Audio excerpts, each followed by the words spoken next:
Yo nací en La Pradera, inspección, en ese tiempo era corregimiento de La Pradera, hoy es inspección de policía.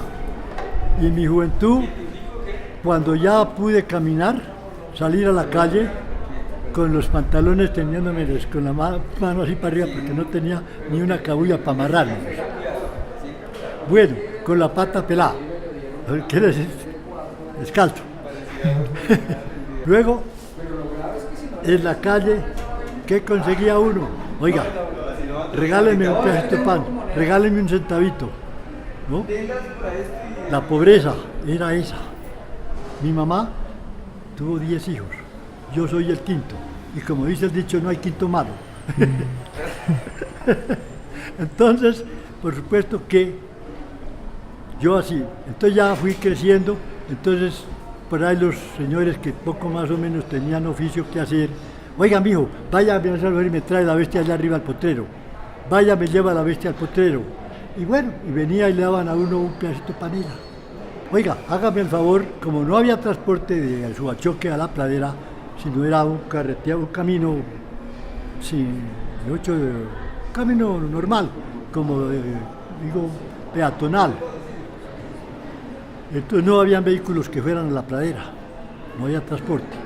Entonces la gente que tenía que viajar a Bogotá venían por la mañana y me traían a mí en Ancas para que les devolviera la bestia para La Pradera otra vez.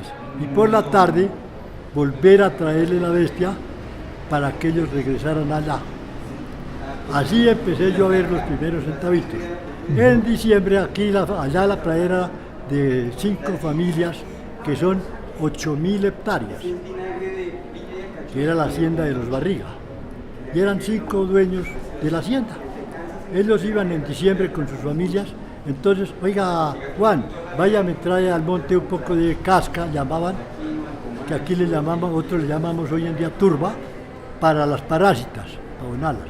Vaya, consígame unas matas de cuacuán para sembrar aquí, que son unas matas de espina, para que no se pasen los perros, para que no se pase la gente, ¿no? Y le pago a 2 centavos cada matica. Vaya, me trae unos bultos de estiércol de ganado.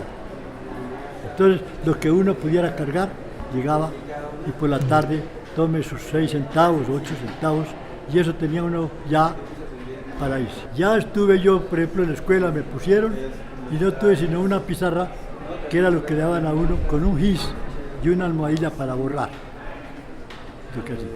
Entonces, la pizarra se me rompió en el primer semestre y al segundo semestre ya no pude volver a la escuela, porque mi mamá era pobre, no tuvo para comprarme otra pizarra ni las cosas.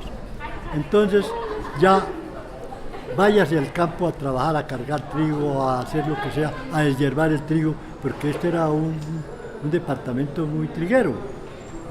Cundinamarca, Nariño y Boyacá son productores de trigo, fueron productores de trigo. Hoy eso desapareció, ese cultivo. Entonces de ahí para acá me he venido dando cuenta que todos los gobiernos de Colombia han estado acabando con el campesino de cierta manera, que uno no se da ni cuenta.